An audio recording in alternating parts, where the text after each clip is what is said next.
merungut-rungut. Tapi alhamdulillah ini menunjukkan satu kerjasama yang sangat baik.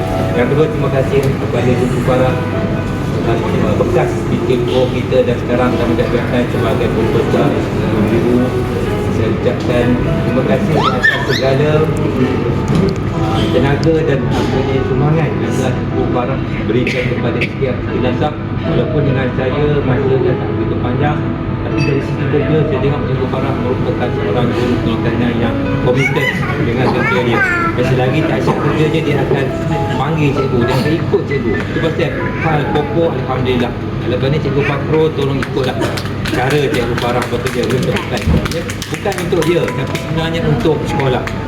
Dia buat tu untuk sekolah dan memudahkan guru besar. Kalau dia tak buat macam tu, dia akan menjadi masalah. Cara fikir-fikir lain pun bolehlah tengok bagaimana cara kerja Cikgu Farah. Yang baik kita ambil contoh, yang buruk kita buangkan.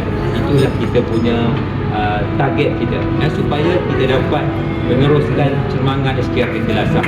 Yang seterusnya saya harap hubungan ukhuwah antara kita antara warga atau jenazah dengan Cikgu Farah akan terus kekal dan terus berhubung antara satu sama lain. Semoga kita diberi kesihatan yang baik dan dapat meneruskan tugas. Jangan buat apa-apa sebab dia tahu susahnya kan, susahnya nak mengelola, nak cari duit dan sebagainya. Tapi terima kasih yang banyak sebab adakan majlis ni. Saya nak santai-santai je, saya tak nak yang ni sangat sebab nanti jadi lain. Saya ni lain sikit. Kerjaan tadinya sensitif. Okey, banyak dah menurut saya. Tapi saya bukan mungkin. Bagi saya yang adakan majlis tulisan yang penting. Sebab 5 tahun saya di Al-Qutilasa, bija dengan satu cedera hati saya tak akan miss. Saya tak akan miss 5 tahun sebab cikgu banyak bantu saya. Jangan lupa jemput saya. Kerja mana olahraga tolong jemput saya. Sebab saya ada baju. Saya baju. Saya dah order baju, so saya nak datang. So jemput saya. Okey, jangan lupa.